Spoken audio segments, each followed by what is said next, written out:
Culture Soccer.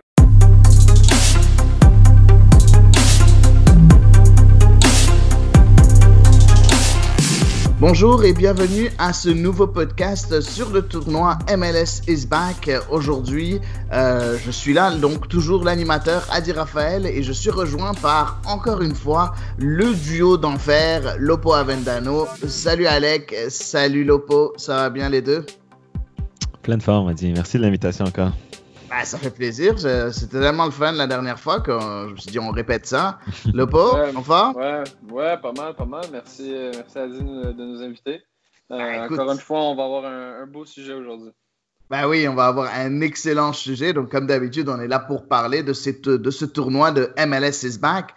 On va parler du match d'hier. Il y en a eu juste un seul. Et quel match! Match entre Orlando City SC et LAFC. Le grand favori, c'est bien évidemment LAFC. Puis finalement, on a vu un résultat de 1-1 à la fin du temps réglementaire. Une victoire par penalty de 5-4. 5-4 du côté d'Orlando. Grosse surprise. Par contre, les amis, j'aimerais avoir votre avis à vous. Vous vous attendiez à quoi avant ce match-là, Alec? En fait, moi, j'étais complètement à côté de la plaque. Je pensais que LAFC allait quand même plus dominer ce match-là. Je ne m'attendais pas à ce qu'il soit plus l'équipe de contre, honnêtement. Et je pensais qu'il allait réussir à passer. Je pensais qu'Orlando allait faire bonne figure, mais allait finalement se fatiguer parce que, bon, on a vu depuis le début du tournoi, ils sont à fond la caisse durant chaque match. Et je me suis dit, au 4e, ça va être compliqué. Et ils allaient peut-être plus réussir à passer, en fait. Donc, je pensais que LAFC allait gagner par pas la tactique forcément, mais par le talent, par les forces individuelles et par leurs joueurs que, selon moi, je trouvais meilleurs, en fait, sur papier. Donc, je m'attendais à un LAFC quand même meilleur et qui allait gagner peut-être pas les 60 premières minutes, mais dans les 30 dernières, je pensais qu'il allait faire la différence. Fred?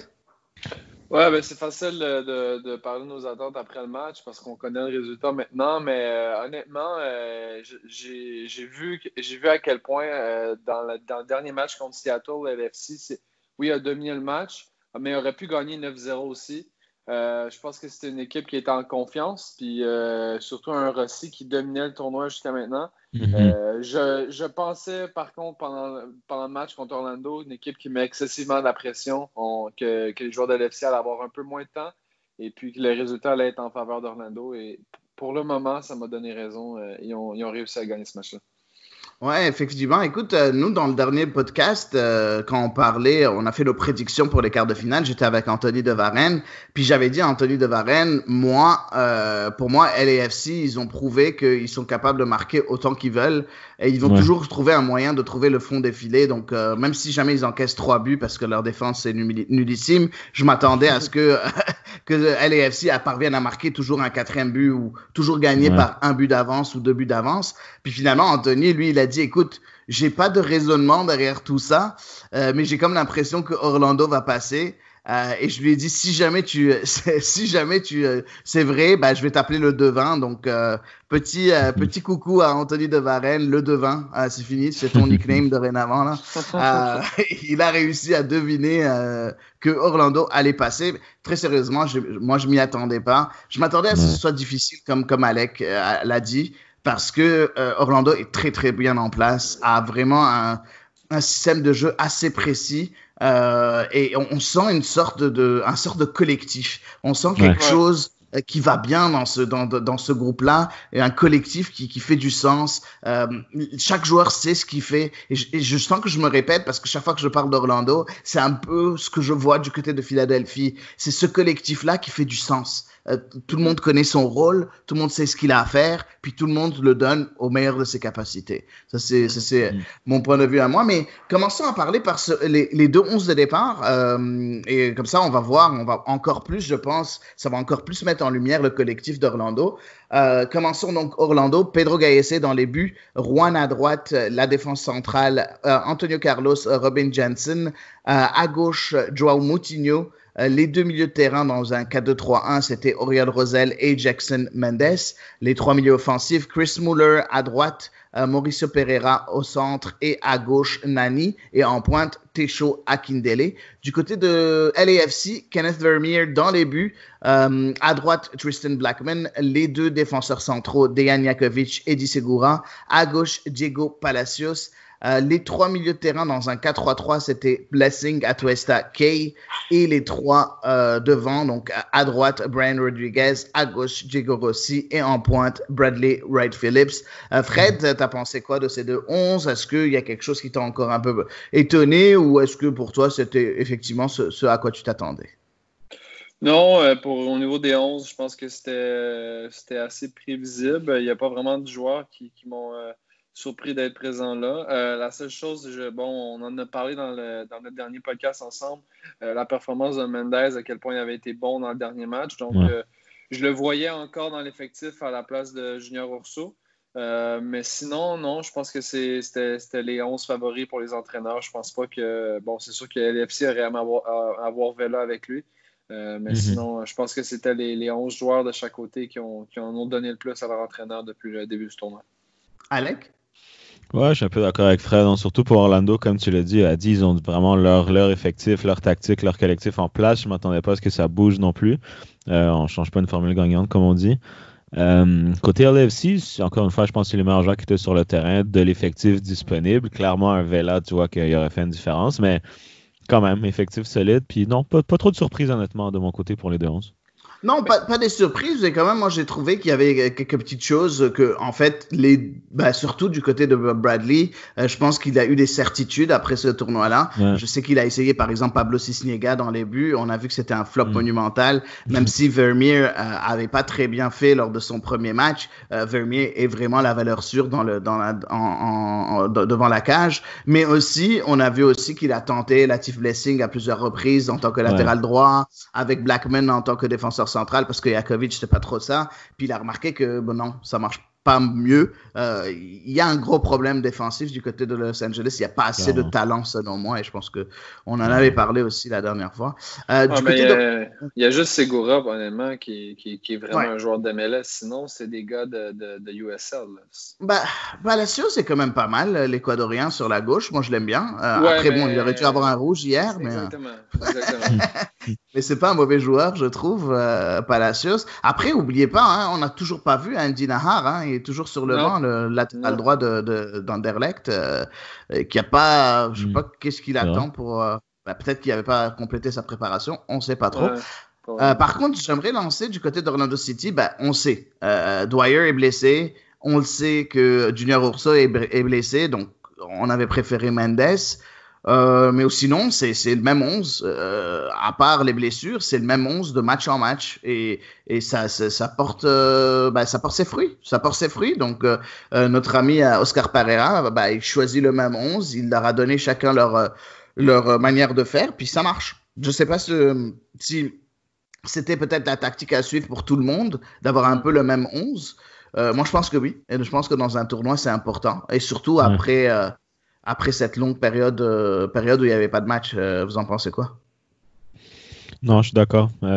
Après, c'est un contexte difficile parce que je pense que tu avais deux tactiques. Soit tu avais le même 11, mais comme Orlando qui avait déjà, entre guillemets, leur 11 établi, un collectif établi, je pense que c'était la bonne chose à faire. Surtout pour, comme tu dis, 3 matchs, après c'est élimination directe. Après, peut-être que, mettons, pour nous, justement, l'Impact de Montréal, c'était plus difficile parce qu'on n'avait pas cette certitude, on n'avait pas de 11 établis. Mais effectivement, je pense que c'était pas le temps de tester ou de faire des risques, surtout que Orlando est là pour gagner. C'est le tournoi à la maison. Peut-être pas pour gagner, mais pour aller le plus loin possible. Là, ils ont réussi à faire l'upset de sortir l'AFC. Donc, dans cette optique-là, pour eux, c'était clairement la meilleure stratégie. Pour l'AFC, justement, c'était le temps d'essayer blessing latéral droit ou des choses comme ça. Mais bon, je pense que ça dépend de chaque équipe, mais je pense que pour Orlando, c'était vraiment qu'ils sont all-in. Il fallait vraiment garder le même 11 le plus souvent possible parce que ça fonctionne. Fred, t'en penses quoi de ça? Est-ce que tu penses que c'était la meilleure tactique et la meilleure façon de voir les choses, d'avoir un 11 de départ assez précis pour chacun des matchs en rentrant dans ce tournoi? Ouais, clairement, pour développer en fait, pour revenir et développer les automatismes le plus rapidement possible, parce qu'on sait que la phase de préparation a été somme toute limitée. Mais moi, la seule chose en y repensant, du 11 d'Orlando, pour moi, je trouve que les 9 devant, que ce soit Dwyer avant sa blessure et même Akindele, je les ai trouvés quand même assez faibles et peu influents dans le jeu. J'aurais peut-être aimé voir dès le début, soit mettre un Mueller en pointe ou y aller carrément avec Daryl Dike qui, à mon avis, aurait peut-être pu en donner plus qu'Akindele. Peut-être que par leur course, ils réussissent à créer des espaces pour Nani et Pereira, mais honnêtement, je les trouve assez boboches, comme les deux comme neuf. Ouais, ben écoute, Dike, on s'entend que c'est un rookie. C'est pas un joueur qui a été repêché, c'est sûr, durant la Super Draft. Et puis notre expert de culture soccer, Florian Boger, a dit qu'il était très étonné qu'il ait été repêché aussi haut parce que c'est pas quelqu'un pour lui, c'était pas quelqu'un qui était prêt à jouer. A joué beaucoup de matchs. Par contre, on a vu Benji Michel qui était là, puis lui, je trouve qu'il a bien fait. Mais on va parler un peu des prestations des joueurs et puis des clés du match et de l'analyse du match en tant que tel. J'ai juste une question avant pour vous. Si jamais vous êtes à la place de Kamal Miller, qui l'année passée était très souvent titulaire au sein de Orlando City, ce qui lui a valu une place en équipe nationale, même presque une place assurée en équipe nationale canadienne. Le fait de ne plus le voir du tout, est-ce que ça vous inquiète, point de vue l'équipe nationale canadienne, et est-ce que vous pensez que vaut mieux qu'il aille chercher ailleurs, Kamal Miller? Je ne sais pas qui veut commencer, mais un de vous deux. Fred. Moi, personnellement, en étant en Oscar Pareil, je trouve que Jensen et Carlos t'en donnent suffisamment pour justifier leur titularisation match après match. Après, pour le joueur en tant que tel, c'est sûr que je pense que c'est deux candidats à des blessures par leur style de jeu. Là, on voit que justement Jensen s'est blessé pendant le match. Il ne faut pas oublier que Carlos, c'est un prêt aussi. Donc, peut-être une saison à manger les croûtes et puis après, il aura la chance de regagner son poste de partant.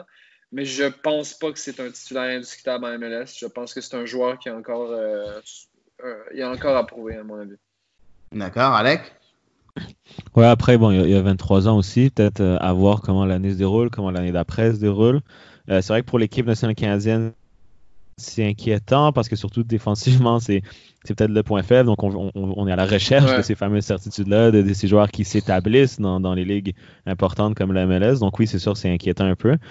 Après, de son côté, ce qui est intéressant, c'est que là, tu es dans une équipe qui a l'air de bien faire les choses. Tout le monde a l'air meilleur. Tu sais, Joao Moutinho, il a l'air d'un des meilleurs latérales de la ligue tout d'un coup parce que le collectif fonctionne bien. Donc, c'est peut-être intéressant de rester dans cet encadrement-là pour lui. Ça va peut-être l'aider à progresser aussi. Donc, peut-être un peu tôt, selon moi, pour provoquer un départ. Mais oui, c'est sûr qu'on aimerait mieux le voir sur le terrain, ça, c'est clair. Ouais, c'est sûr. Après, il faut pas oublier qu'il est capable de jouer en tant que latéral gauche aussi. Il a joué plusieurs fois à ce poste-là en équipe nationale, puis même avec Orlando. Il faut dire qu'Orlando l'année passée jouait avec, à un moment donné, jouait avec 3 défenseurs centraux. Donc peut-être pour ça qu'on voyait plus souvent Miller. Mais en tout cas, c'est intéressant. Moi, je me pose cette question-là parce que sérieusement, comme tu l'as dit, Alec, on a très peu de choix en tant qu'équipe nationale, en défense, que ce soit en tant que défenseurs centraux ou en tant que latéral gauche. Donc, ça me dérange un peu de ne pas le voir, mais après, bon, ça marche pour Orlando, donc voilà. Je comprends Pereira aussi, c'est sûr. Au moins, dans un contexte où l'entraîneur, justement, c'est un entraîneur qui est habitué de faire jouer des jeunes joueurs pour les développer, pour les amener à un autre niveau. Donc, au moins, je me dis, c'est peut-être pas dans une équipe qui est nécessairement à son apogée où tous les vétérans sont à leur bon moment dans leur carrière. Donc, je pense que c'est un contexte aussi favorable. Mettons, à LFC, je pense qu'il y aurait encore eu moins de minutes, possiblement. Donc, je me dis, bon, Orlando, c'est pas si mal. Puis, quand tu penses que tu as Henry puis peut-être Cornelius devant toi dans l'équipe canadienne, je pense que tu as toutes les chances d'être partant. Ouais, c'est possible. Mais quand tu y penses, regarde, l'année passée, 2019, quand même, il a joué 16 matchs. Cette année, jusqu'à maintenant, avec les 2 matchs joués et MLS is back, 0. Même pas une entrée en jeu, rien. C'est dommage. C'est dommage parce qu'il avait montré de belles choses l'année passée. Mais bon, comme tu l'as dit, ça marche bien jusqu'à maintenant. Mais parlons un peu de ce match-là, ici, qui s'est joué hier. Déjà, j'ai été surpris. La première chose qui m'a surpris, c'est cette première mi-temps.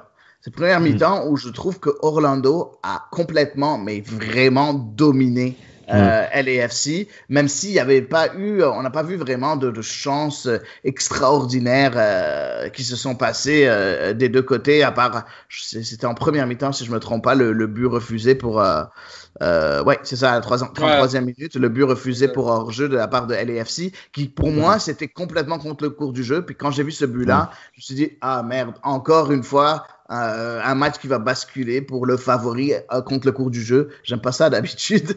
Je ne sais pas ce que vous en pensez. Est-ce que vous avez pensé aussi que Orlando était au-dessus? Bon, première mi-temps, moi, honnêtement, comme je vous ai dit un petit peu avant le show, comme je vous ai dit un peu avant le show, ils m'ont tellement surpris. Je veux dire, ils sont arrivés avec clairement l'idée en tête de dominer ce match-là, de mettre le pied sur la balle, de dicter le rythme du match. Et même sans ballon, la pression qu'ils te mettent, l'intensité qu'ils donnent, honnêtement, c'est le fun à voir. C'est très, très le fun à voir. Et ça m'a surpris qu'ils ont fait ça à LAFC. Moi, au début, comme je vous disais avant le match, moi, j'étais complètement à côté de la plaque. Là. Je pensais qu'ils allaient peut-être attendre, justement, essayer. Il y avait peur, justement, de l'attaque de LAFC. Là, ils ont vraiment coupé à la source. Ils ont vraiment pressé haut et tout. Donc, ils m'ont extrêmement surpris. Ils étaient conquérants. Et ouais, cette première mi-temps-là, elle est 100% Orlando. Même si, comme Andy a dit, il manquait de même pas de finition, mais de créativité peut-être offensive. Je sais pas si on s'attendait à dominer autant. Mais tu sais, on dominait le match sans forcément dominer dans les zones dangereuses non plus. Mais c'était une entame de match c'était le fun, honnêtement, à voir. Mais c'était aussi, moi, personnellement, ça m'a surpris. Fred? Ouais, ben écoute, en première demi, carrément, c'est un jeu d'entraîneur. Tu vois que les consignes de Pereira étaient vraiment précises. C'était de bloquer la transmission des milieux de terrain vers Rodriguez et Rossi, qui ont été, somme toute, tranquilles dans ce match-là. Vraiment, Marc-Anthony Kaye a été relax dans ce match-là, pas été exceptionnel. J'ai trouvé qu'on l'a vraiment bien muselé. Même chose pour Atuesta qui s'est blessé vers la fin. Puis honnêtement, si Mueller se fait pas mal à l'épaule, je pense que Orlando aurait peut-être eu plus d'opportunités vers l'avant. Mueller semblait vraiment déconcentré après s'être fait mal.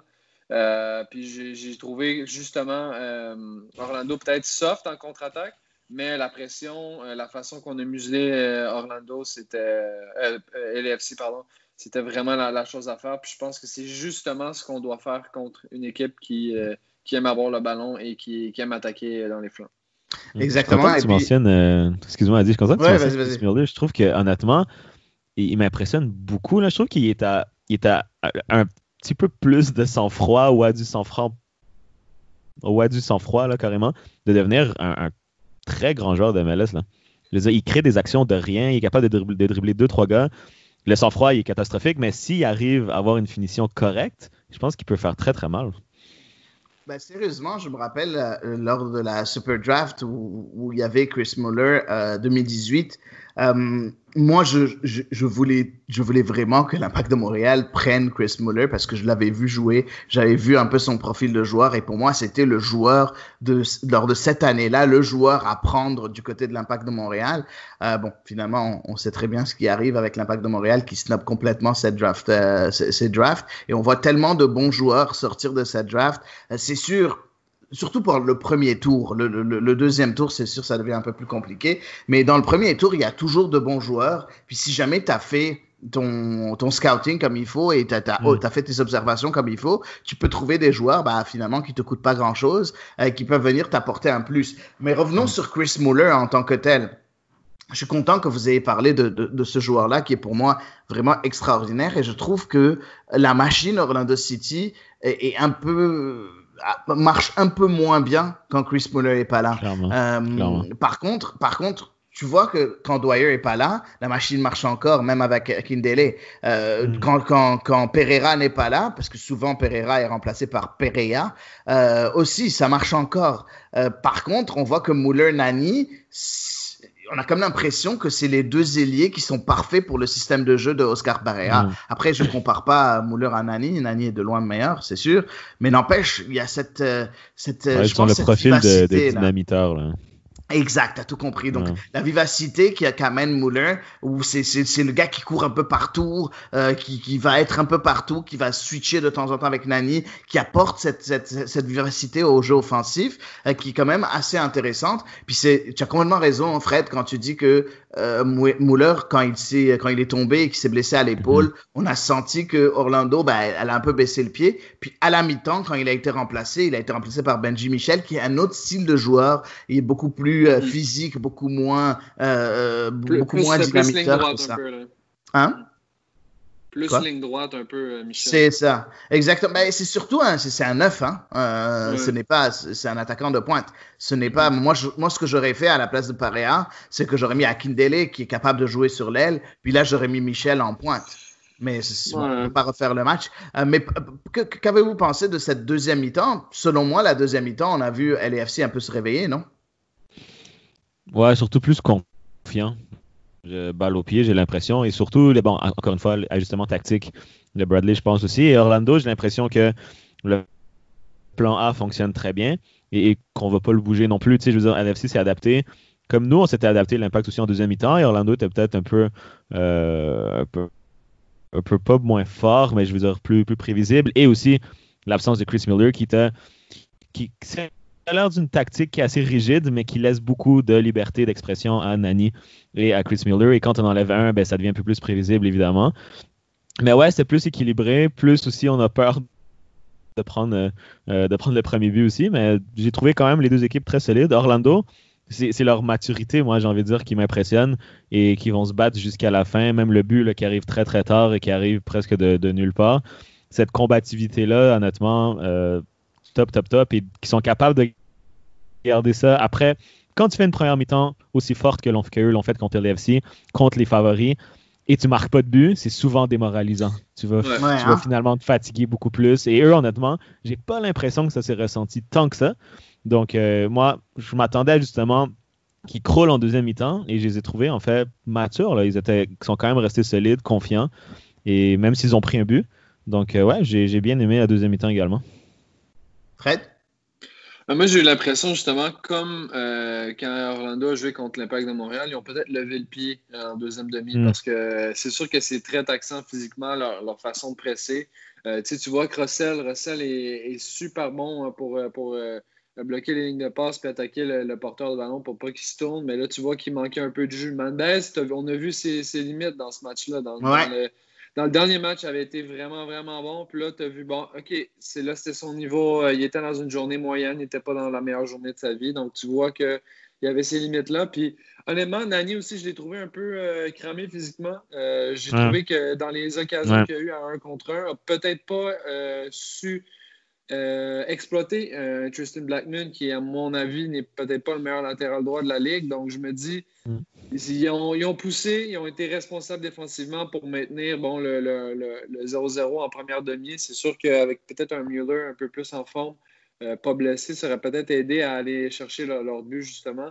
Mais je pense que le scénario était vraiment de pousser en première demi, essayer de profiter puis de mettre justement LAFC dans une occasion ou dans une tactique où ils devaient mettre beaucoup de gens vers l'avant puis que Orlando aurait pu profiter des contre-attaques. C'est pas nécessairement ce que LAFC a fait. Donc, voilà, je pense que c'était la bonne façon en première demi. En deuxième, on a manqué un peu de jus. Bon point, Fred. Nani, elle est simplement plus au dribble en deuxième mi-temps. Il cherchait, il est même à 1 contre 1. Tu vois qu'il y a 2-3 fois, il a engueulé ses coéquipiers en disant « Guys, comme venez m'aider ». Tandis que dans les autres matchs, il allait au dribble puis il faisait la différence. Et ouais, c'est vrai que ce match-là, bon point, Fred, il allait simplement pas provoquer balle au pied. Oui, effectivement, et on a vu de la fatigue des deux côtés, hein, même durant le match. Vous savez, si vous regardez les matchs sur ESPN, souvent les entraîneurs se retrouvent, font une petite entrevue durant le match. Ils prennent le micro puis on leur pose des questions. Bob Bradley a dit durant le match, écoute, on est fatigué, on est cramé, et puis c'est pour ça qu'on a vu des joueurs comme Marc-Anthony Kaye sortir à la 65e minute, Atuesta sortir à la 81e minute. C'est des joueurs qui d'habitude sont des musts, sont des pièces inamovibles du milieu de terrain. Atuesta et Kay, c'est les go-to man de Bob Bradley. Et puis les sortir, ça prouvait comme quoi ils étaient extrêmement fatigués. Puis du côté d'Orlando City, c'était la même chose. Tu avais un Rosell qui était super fatigué. Je pense que c'est une des premières fois qu'il sort du terrain à la 71e minute. Tu vois par exemple Robin Johnson qui se blesse, qui est remplacé par Kyle Smith. Tu as vu Akindele qui a été remplacé par Dike. Je pense que c'était la première fois qu'il faisait une apparition dans ce tournoi. Donc oui, point de vue fatigue, il y avait la fatigue des deux côtés, effectivement. Mais j'aimerais par contre parler un peu de ces changements. Est-ce que vous pensez que le fait de remplacer et Atuesta et Kay au milieu de terrain qui sont avec Blessing, c'est les trois milieux de terrain, le milieu de terrain qui quand même le milieu de terrain de la perfection du côté de LAFC. Est-ce que vous pensez que ça a été vraiment quelque chose qui a été très dangereux pour LAFC et c'est une des raisons pourquoi on a vu une égalisation un peu plus tard, ou est-ce que vous pensez que ça n'a rien à voir vu que c'était sur un coup de pied arrêté, ou j'aimerais avoir votre avis là-dessus. C'est une bonne question. Après, comme Bradley l'a dit, ils étaient cramés. Fait que je pense que c'était vraiment question de garder le rythme que Orlando te fait subir aussi. Kay, c'est vrai qu'il est sorti un peu tôt selon moi, mais le but à la fin, peu importe qui est sur le terrain, j'ai l'impression que c'était cette mentalité d'Orlando de on va se battre sur tous les ballons. Le corner est pas si bien tiré. Moutinho est pas vraiment dans la direction. Tu vois qu'il y a juste vraiment sa course. Mais tu vois surtout que les gars de LAFC sont sur les talons. Là. Personne va chercher cette balle.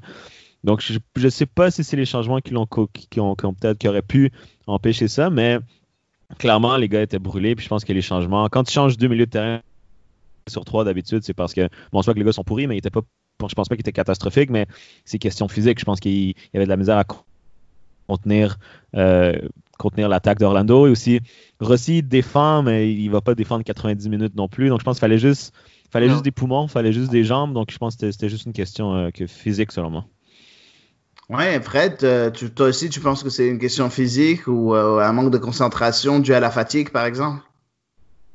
Ouais, le but, clairement, mais ce que j'ai remarqué aussi, ce qui a gardé Orlando dans le match, puis qui ont pu égaliser justement à la fin, c'est qu'il n'y avait plus à respecter Rossi et Rodriguez. Les deux gars n'avaient plus de balles, il n'y avait plus de transmission de ballon de leur part, puis ils n'étaient plus capables d'attaquer les défenseurs à pleine vitesse. Les deux gars étaient quand même assez échevelés physiquement, mais moi, je vois surtout la relation entre les milieux de terrain qui ont entré dans le match pour remplacer Kane et Atuesta et Rossi et Rodriguez, qui n'étaient pas nécessairement top.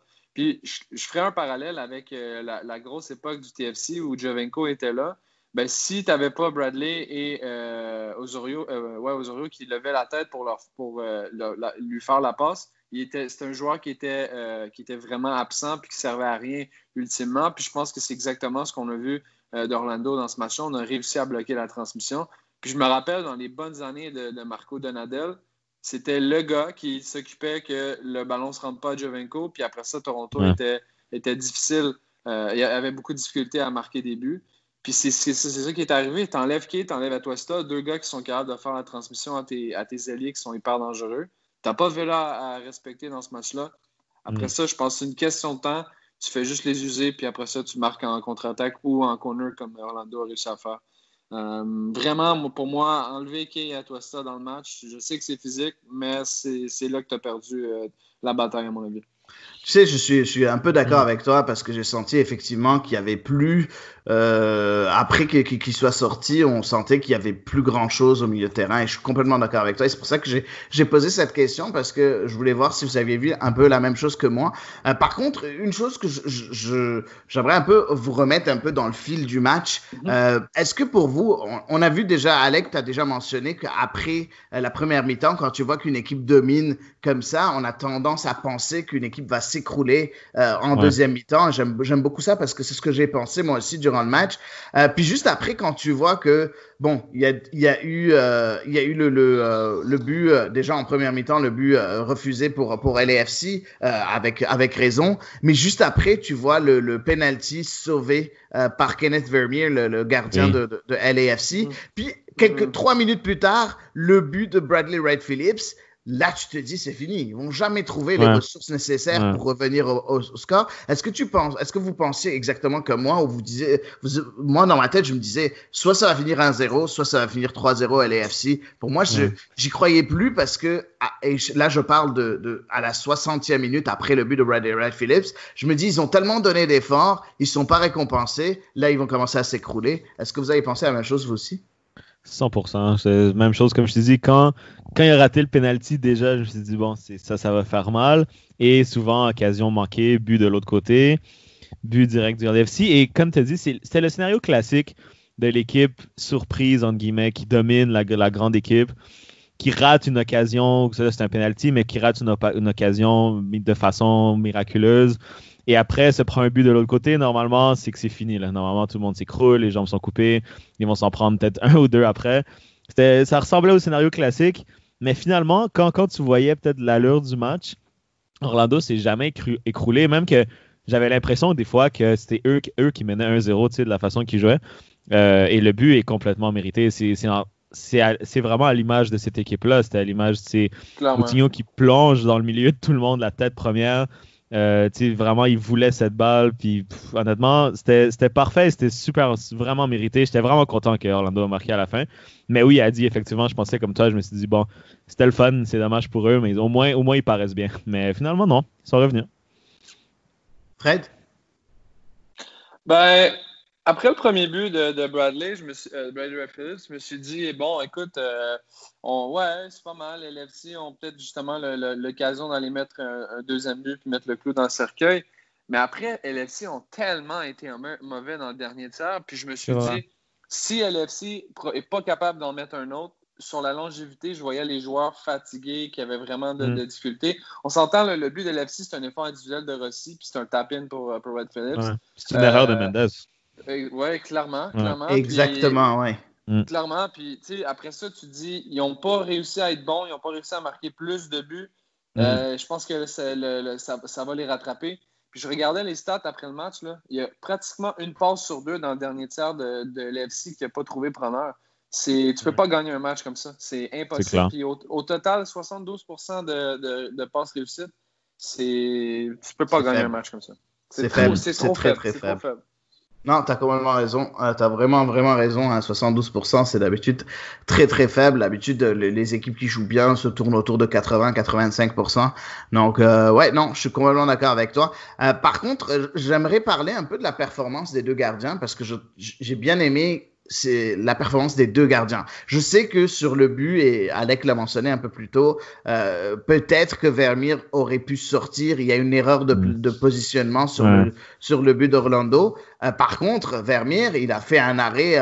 Moi, j'ai en tête le fameux arrêt sur le tir de Nani qui est complètement dévié, où il vraiment, je sais pas comment il a fait il est complètement pas sur ses appuis, puis quand même, il arrive à trouver un moyen d'aller complètement de l'autre côté et de sauver le but certain, parce que le ballon s'en allait au fond des filets. Puis Pedro Gallese a été très souvent très bon aussi devant ses lignes. Est-ce que c'est un match encourageant pour ces deux gardiens-là? Clairement, et même Vermeer en séance de pénalty, il y en a un qui aurait peut-être dû sauver, là, qui a la main pas assez ferme, qui était assez cruel. Et il arrête comme... Exactement, il arrête quand même le penalty à Nani. Gallese, en fait, moi, depuis le début du tournoi, je le trouvais un peu... Il a l'air shaky, mais il l'est pas tant que ça. Donc oui, c'est encourageant pour les deux gardiens. Vermeer sur le but, c'est le genre de situation que tu sais pas s'il aurait dû sortir ou non. Tu sais, s'il sort, mais il est sorti. Il est sorti, mais pas assez. C'est soit tu dois sortir all-in, soit reste sur ta ligne. Mais c'est ça le problème, parce que si tu vois la tête de Moutinho, il n'a pas placé sa tête. Elle est complètement au milieu du but, là. Ouais, c'est vrai, t'as raison. Après, j'ai l'impression qu'il a regardé ses défenseurs, il s'est tourné, puis il y a quelqu'un. Après, jamais Moutinho doit faire jamais personne dans l'histoire de foot doit faire une tête plongeante dans un corner, là. Je veux dire, c'est quelque chose qui marche pas, c'est qu'il y a un espace qui est pas occupé par un défenseur, surtout cet espace-là. Mais effectivement, dernier corner, dernière action du match, est-ce qu'il est fatigué aussi? Est-ce que... mais je pense que tu as raison. C'est vrai que sa position était un peu bizarre. Après, bon, c'est dur, assez facile à dire sur le coup, mais je sais pas. Il faudrait que je revoie l'action en réfléchissant. Est-ce que le gardien aurait dû sortir? Je l'avoue, j'avais pas pensé à ça. Fred? Moi, personnellement, je suis pas impressionné encore de Kenneth Vermeer qui a un gros CV, on s'entend. Mais Pedro Galassi, je ne sais pas si vous vous rappelez de l'action, c'était Jordan Harvey qui fait une frappe croisée. Ouais. Je pense que c'est vers la fin du match. Ça aurait pu sceller l'issue de ce match-là. Puis vraiment, c'est un tir qui est extérieur, qui roule vers le poteau. Puis Galassi fait vraiment une belle parade pour aller faire dévier. Pour moi, ça gagne des points. C'est le genre d'arrêt que ton gardien...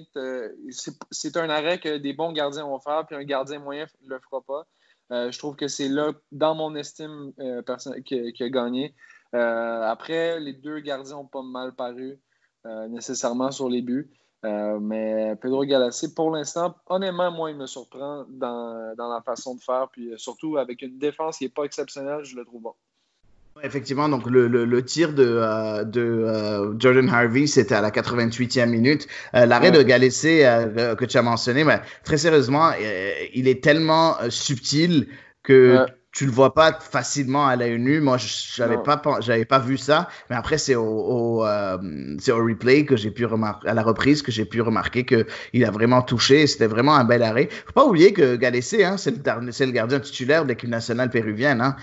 C'est pas un petit nobody qui vient de nulle part. Il a 30 ans, quelqu'un qui a joué quand même. Il a joué au Brésil, donc avec non, pas au Brésil, pardon. Il a joué juste au Pérou, pardon. Excusez-moi. Mais il a joué aussi, il a joué quand même dans de bons clubs péruviens. Il a joué aussi au Mexique. Donc bref, c'est quand même un très très bon gardien qui sont partis ramener à Orlando City. Comme quoi, on peut trouver des gardiens, on peut trouver des joueurs pas trop chers si jamais on cherche comme il faut. Wink wink, à bon entendeur, salut. Donc voilà. J'ai revu le but, sinon pendant que Fred parlait, là, les Vermeer, clairement, sa sortie est catastrophique. J'avais pas remarqué que c'était aussi pire que ça. Il fait genre 3 pas vers la balle, mais il a jugé vraiment mal, fait que la balle l'a lobé. Non, effectivement, pour moi, c'était une erreur. Non, c'est une erreur. C'est une erreur. Mais sur le reste du match, il a été quand même, moi, je trouve, assez solide. Et comme tu l'as dit sur le penalty aussi, il a sauvé le penalty de Nani. Et même dans la séance de penalty, il n'a pas été ridicule non plus. Donc, bref, quelque chose comme ça. Par contre, j'aimerais revenir un peu sur le penalty accordé à Nani. Et je veux avoir votre avis. Diego Palacios, qui est déjà sur un jaune, est-ce qu'il méritait un deuxième jaune? Est-ce que ça aurait dû être un rouge? Et est-ce qu'on aurait dû voir à ce moment-là Orlando jouer à 11 contre 10? Je vais donner mon avis en premier, puis je vais entendre le vôtre. Pour moi, c'est un deuxième jaune à 100%. Parce qu'il y a vraiment penalty, il enlève complètement ses pieds d'appui. Donc, je comprends pas pourquoi on a été aussi gentil. Peut-être parce que l'arbitre n'a pas voulu fâcher LAFC, parce que LAFC, c'est un peu la marque, la grosse tête d'affiche de la MLS. Mais très sérieusement, pour moi, ça aurait dû être un rouge pour Palacios. Vous en pensez quoi, Fred? Je vais commencer par toi cette fois-ci. Moi, j'ai pas aimé justement la gestion de match de l'arbitre, honnêtement, dans l'ensemble. Puis je trouve que ça a vraiment été à l'avantage d'Orlando. A cassé vraiment souvent l'action pour des petites fautes qu'il aurait peut-être pu laisser aller. Et là, on dirait que dans cette occasion-ci, on dirait qu'il a redonné la monnaie de sa pièce à Orlando en disant écoute, je vous ai affecté vos transitions à chaque fois avec des petites fautes appelées. Pour moi, c'est un rouge, clairement. Mais après, c'est la décision de l'arbitre dans ce match-là. Puis ça l'a quand même permis d'avoir une belle fin de match. Je pense qu'à ce moment-là, dans le match, Orlando aurait pu se sauver. Là. Est-ce que quand tu dis c'est un rouge direct ou bien c'est un deuxième jaune? Non, mais un deuxième jaune. Ok, parfait, comme moi. Oui, non, c'est pas un vrai rouge. Là, non, c'est pas un rouge direct. C'est pas une vraie occasion de marquer ou blablabla, mais vraiment, vraiment un jaune à mon avis. Parfait, Alec? Non, je suis d'accord avec vous, les gars, honnêtement. C'est le genre de faute que je peux pas concevoir que tu donnes un penalty et pas de carton. L'intention était clairement... je pense pas qu'il voulait vraiment faire faute parce que tu veux jamais faire faute dans ta surface, mais il a raté la balle complètement. Il était vraiment en retard, il prend les jambes en premier. Clairement, l'arbitre voulait pas donner le rouge à ce moment-là. Donc il a dit, ils ont déjà un penalty, ça va, c'est assez pour eux, mais non, j'ai pas compris en fait pourquoi il n'y a pas eu de deuxième jaune. Même là, j'ai encore de la misère j'essaie de l'interpréter j'essaie de mettre à la place de l'arbitre. Est-ce que justement, c'est parce que le défenseur voulait toucher la balle, mais il était maladroit, mais quand même, je veux dire, il prend les jambes du gars. J'ai pas compris, honnêtement. Pour moi, c'était deuxième jaune rouge. Ouais. Parfait. Et puis, une dernière question par rapport à ça, parce que je regarde un peu les stats et je suis vraiment vraiment étonné. Si jamais je vous dis, le match va se terminer avec 17 tirs pour une équipe, 8 tirs pour l'autre, 5 tirs caddiens des deux côtés, 52,4% de possession pour une équipe, 47,6% pour l'autre. Est-ce que vous pensez que toutes ces stats-là seraient en faveur d'Orlando par rapport à LAFC? Est-ce que vous aurez pensé à ça? Très sérieusement, j'aurais jamais pensé à ça, mais vraiment, comment on peut faire? Je pense que Oscar Pareja devrait donner des cours à tout jeune entraîneur sur comment retourner et comment faire en sorte qu'une équipe bidon pendant 5 ou 6 ans se retrouve comme étant une équipe dominante comme Orlando City est. En l'espace de 5, 6 matchs, 7 matchs qu'il a joué avec l'équipe, c'est quand même phénoménal. Est-ce que vous attendez à un retournement de situation aussi rapide et aussi bon de la part d'Oscar Pareja? Non, honnêtement, c'est pour ça qu'à chaque fois, on dirait que j'ai hâte d'Orlando, durant ce tournoi, en tout cas, ils m'ont étonné. Comme tu as dit, les stats, encore une fois, avant le match, j'aurais pensé que ça aurait été l'inverse. Non, honnêtement, il est très impressionnant. J'ai l'impression qu'il est revenu à la base. Orlando, ils n'ont rien révolutionné, là. Ils jouent la base du foot. Même que oui, comme Cruyff disait, jouer simple, c'est le truc le plus compliqué à faire. Mais quand même, je veux dire, ils le font bien. Puis je pense que c'est un modèle à suivre. Surtout en MLS où il y a beaucoup, beaucoup de changements d'effectifs à chaque saison. Et c'est dur vraiment. Tu peux pas arriver à MLS avec une nouvelle équipe avec une philosophie super compliquée, super innovatrice ou je sais pas trop quoi. C'est difficile. Tandis que lui arrive, c'est les bases, c'est le courage, la grinta, les combinaisons offensives, il n'y a rien. Encore une fois, il ne réinvente pas la roue. Donc oui, je pense, comme tu dis, ce serait très intéressant de le prendre comme modèle. Et en tout cas, ce qu'il fait Orlando, pour le moment, c'est incroyable. Exact. Et en plus, c'est ce qu'il faisait déjà à Dallas. Est-ce que c'est quelque chose aussi pour toi Fred, est-ce que c'est aussi quelque chose pour toi qui est quand même assez étonnant de voir un entraîneur prendre une équipe complètement à la dérive puis complètement la changer du jour au lendemain en 4-5 matchs, 6 matchs, complètement changer pour en faire une équipe aussi disciplinée et dominante? Comme on en avait parlé dans le dernier podcast ensemble, c'est sûr que les joueurs d'Orlando n'étaient pas à leur meilleur niveau. Je pense que certains avaient encore des marges de progression, puis certains joueurs aussi étaient en manque de confiance. Donc déjà là, on arrive avec un nouvel entraîneur, une nouvelle philosophie. Justement, ça semble être plus un coach-player que quelqu'un qui va justement être un José Mourinho, par exemple, un truc comme ça. Fait que je le trouve intéressant, mais pour vrai, je vous trouve trop positif à son endroit parce que je pense que sur le long terme, le Orlando, il t'enlève Muller, Nani, il n'y a plus d'équipe. Là. Fait que je pense que c'est deux joueurs qui sont importants pour le moment. On est à une blessure de revenir dans le même niveau que Cincinnati, à mon avis. Je suis pas trop sûr de ça parce que tu as quand même Pereira qui est quand même très très bon aussi. Les deux milieux de terrain, Rossel et Urso, ça fait du sens, c'est solide. Après oui, offensivement, ce serait très difficile sans Muller et Nani. Je suis complètement d'accord avec toi. Après, parce que Dwyer, ça sert à rien. Là. Dwyer, ça sert à rien. Akindelis, c'est un gars qui peut te marquer 7 buts par année, peut-être maximum. Dwyer, c'est pas un marqueur de 15 buts. Donc après, il faut que Nani et Muller soient des marqueurs de 10 buts cette année au minimum. Je sais pas. Je sais pas. Déjà, Akindele, c'est un bon joueur de rotation. Tu sais, c'est le joueur que tu vas avoir en cas de blessure, ainsi de suite. Dwyer, je trouve que il a eu une très très bonne saison à Kansas City avant de rejoindre. Il a même eu, je pense, 2 très bonnes saisons où il a marqué une vingtaine de buts, si je me rappelle bien. Je n'ai pas les chiffres devant moi, mais bon, bref, il était très bon. Dans 12 contre Montréal, genre. Là. Ouais, exact.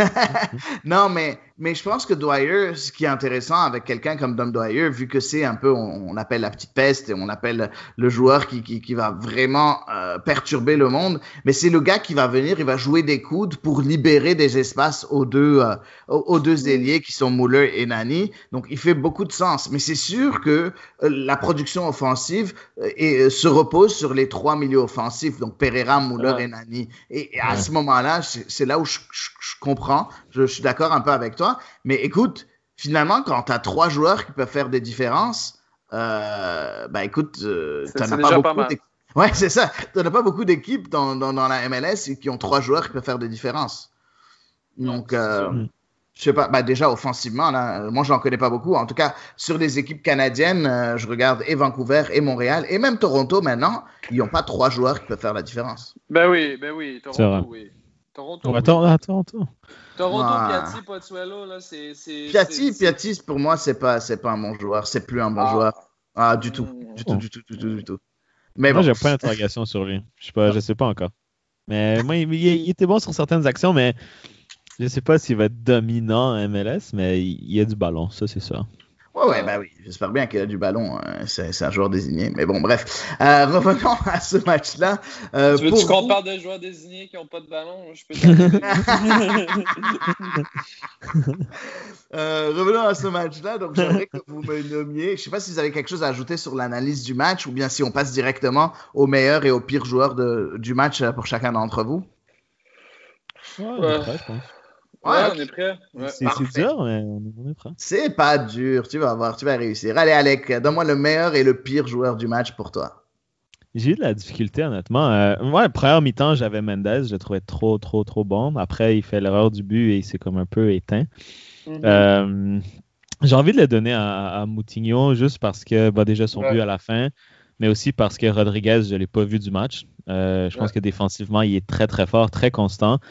Il s'est comme calmé aussi. Avant, il y avait toujours une ou deux séquences dans le match où, je sais pas, il pétait une coche puis il faisait un gros truc où tu le regardais, tu fais comme, qu'est-ce qu'il essaie de faire? Là, on dirait que ce match-là, il était concentré du début à la fin. Il aide beaucoup Nani dans son couloir aussi. Mais c'est vraiment le joueur parfait pour cette mentalité-là. C'est genre, il est assez technique. Tactiquement, c'est peut-être pas le meilleur, mais il va toujours se donner à fond. À chaque tacle, il est précis, il a la grinta encore une fois, il a du courage, il va se sacrifier pour l'équipe. Donc pour moi, c'était le joueur du match. Il a fait la différence à la fin en marquant son but. Donc Moutinho, moi, il m'a impressionné sur ce match-là. Bravo. Parfait. Le pire joueur? Le pire joueur? J'ai envie de le donner. D'un côté, Rodriguez, je ne l'ai pas vu du tout. Donc, je vais peut-être aller avec lui. Je pense qu'il doit faire... C'est sûr que remplacer Vela, c'est presque impossible. Mais offensivement, il y a quand même quelque chose à faire. Là. Je veux dire, il joue quand même... Il y a Blessing derrière lui. Il joue quand même avec Rossi, Wright Phillips. Rossi qui a été excellent, d'ailleurs. Rodriguez, je pense qu'il doit faire mieux. Parfait. Fred? Moi, j'ai commencé par le pire joueur. Justement, tu parlais de Blessing. Pour moi, c'est lui qui a vraiment été mauvais dans ce match-là. Vraiment, je l'ai trouvé brouillon. Et le meilleur joueur, pour moi, je trouve que c'est quand même compliqué. Je trouve pas qu'il y a personne qui s'est nécessairement rendu. Je vais y aller, je vais te copier, Alex. Je pense que Moutinho, avec son effort en fin de match, un beau pénalty aussi tiré dans la séance de tir au but à la fin. Je pense que c'est lui qui mérite l'homme du match. Écoutez, moi de mon côté, je vais faire un peu différent sur une des choses. En premier, je suis d'accord avec Alec pour le pire joueur, Brian Rodriguez. J'ai comme l'impression que ces jeunes joueurs-là, ils font un match extraordinaire, puis le match suivant, ils sont nuls. Il a fait un énorme match face à Seattle, Brian Rodriguez. Puis là, tu le vois, oui, c'était très difficile hier, donc je suis complètement d'accord avec toi. Mais il y a eu 0 espace dans ce match-là aussi. C'est ça qu'il faut se rendre compte parce que Rossi est capable, par sa vitesse, d'éliminer son défenseur. Mais Rodriguez, c'est un joueur technique, puis il a besoin que le défenseur devant lui ait de l'espace derrière pour essayer de l'éliminer.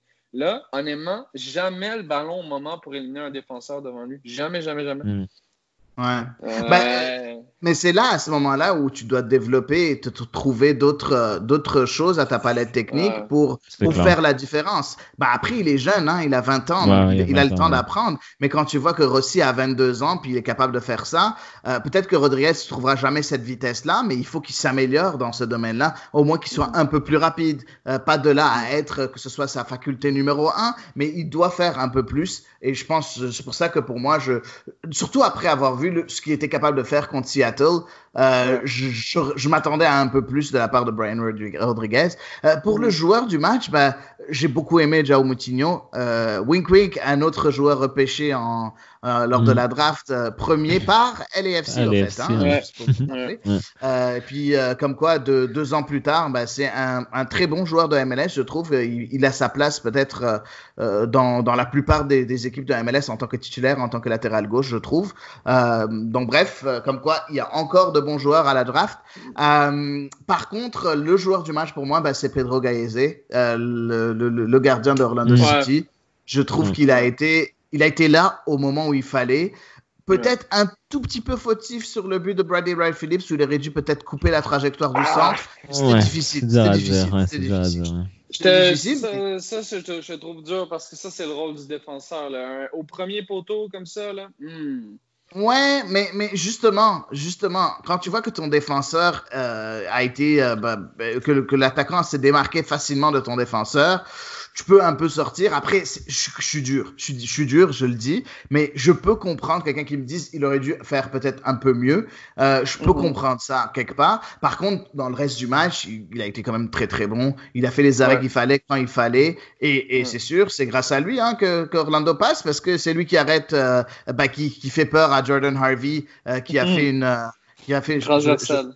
Ouais, une transversale, mais moi j'allais l'appeler une Di Biagio, n'est-ce pas, juste pour te faire chier un peu. Mais les coups bas ce matin. Donc voilà, donc c'est. Rappelle-moi combien de Coupes du Monde ton pays d'origine a gagné. Déjà, ils se sont jamais qualifiés en Coupe du Monde. Donc déjà. Mais bon, donc voilà. Mais revenons un peu à ce tournoi-là. Là, on voit Orlando qui est en demi-finale du tournoi. Philadelphie déjà en demi-finale du tournoi. J'aimerais que vous me donniez comme ça rapidement, parce que j'aime de temps en temps le faire, vos prédictions pour les matchs de ce soir. Donc, premier match, San Jose, Minnesota. Pour vous, qui gagne? Moi, c'est San Jose. San Jose, c'est ridicule. Je ne m'attendais pas à ce qu'il joue aussi bien. Que San Jose marque 5 buts dans un match, pour moi, c'était pas quelque chose dans le domaine du possible. Puis, je sais pas tes prédictions au début du tournoi, dit, mais honnêtement, toutes les équipes restantes, c'est les équipes que je m'étais imaginé qui partaient en première ronde. Je suis hyper étonné de voir Minnesota, hyper étonné de voir San Jose. New York City, un peu quand même, mais pas tant que ça. Philadelphie aussi, vraiment, vraiment étonné. Donc, pour moi, Minnesota gagne et probablement New York. New York City aussi va passer. Parfait. Alec? Moi, j'ai San Jose et New York City. New York City m'ont vraiment étonné, moi. Puis j'adore Maxime Morales. J'adore ça. Mon Dieu, trop bon. New York City, même quand ils ont perdu leurs 2 premiers matchs, ils étaient quand même bons. Et je trouve qu'ils ont juste eu de la malchance à la finition, mais l'équipe en tant que telle, la façon dont elle fonctionne, ça marche. Ça marche sur le terrain. Puis moi aussi, je les vois passer face à Portland. C'est ce que j'avais dit dans le dernier le podcast où j'ai donné les prédictions pour les quarts de finale. J'avais dit New York City FC passerait, puis San Jose passerait. Donc finalement, voilà. Par contre, je pensais que LAFC allait passer pour Orlando. Par contre, Philadelphie, je l'avais call. Je pensais que Philadelphie allait battre Kansas City. Donc, je suis déjà 1-1 maintenant. Ça m'a étonné parce que pour vrai, Kansas City, pour moi, c'était une des équipes qui était le plus près à gagner ce genre de tournoi-là. Je l'ai trouvé vraiment beau à avoir joué. Ça m'a surpris, honnêtement. Ouais, écoute, Kansas City, le problème de Kansas City, c'est toujours encore ça fait quoi, depuis l'année passée, on voit, il y a des petits problèmes défensifs qui ont jamais été résolus. Je pense que la perte de Ike Opara a vraiment fait mal et a jamais été remplacée. Puis on s'attendait pas à ce que ce soit aussi problématique que ça. Ouais. Et en plus, le vétéran Matt Bessler qui est mis sur le banc, ça aide pas non plus. Bref, je pense que c'est plus du côté défensif que ça se joue. Mais voilà. Mais voilà. juste pour New York City, je voulais savoir ton avis parce que là, on a Hébert sur le banc qui a été quand même très dominant l'an passé. Je pense qu'il y a 9 buts en une quinzaine de matchs, un truc comme ça. Ça me surprend la façon que New York City est capable de marquer des buts malgré le fait qu'on n'a pas, disons, tout le temps les joueurs qu'on s'attend sur le terrain. Ben, il faut dire que Hébert était blessé, hein, donc c'est pour ça qu'il était sur le banc. Sinon, il est 100% titulaire. Il jouerait à son... Oui. Il a été blessé et c'est pour ça qu'il n'était pas titulaire face à Toronto. Mais d'habitude, il est titulaire. Il n'est pas en pointe, par contre, il jouerait à droite à la place de Tajouri Shradi. À la place de Tajouri Shradi, mais Tajouri Shradi qui est un peu pour moi le super sub parfait pour New York City FC. Donc voilà, mais oui, je suis sûr qu'il sera titulaire ce soir. Ça m'étonnerait beaucoup qu'il ne soit pas titulaire. Donc on verra. On verra, les amis. Ben écoutez, c'était magnifique comme d'habitude. J'aime beaucoup discuter avec vous de foot. C'est vraiment très très très intéressant. Merci beaucoup d'être venu encore une fois à ce podcast sur le tournoi MLS is back. Merci Alec, merci Fred encore une fois. Puis je ferai appel à vous de nouveau. Merci à toi, Adi. Merci de l'invitation. Ben, ça fait plaisir. Merci à vous tous de nous écouter de jour en jour, ou en tout cas chaque fois qu'il y a des matchs joués, le lendemain vous avez un podcast sur ce tournoi MLS is back. J'espère que ça vous plaît. N'hésitez pas à poser des questions, à partager et ainsi de suite. Et puis à demain pour un nouvel épisode du podcast MLS is back.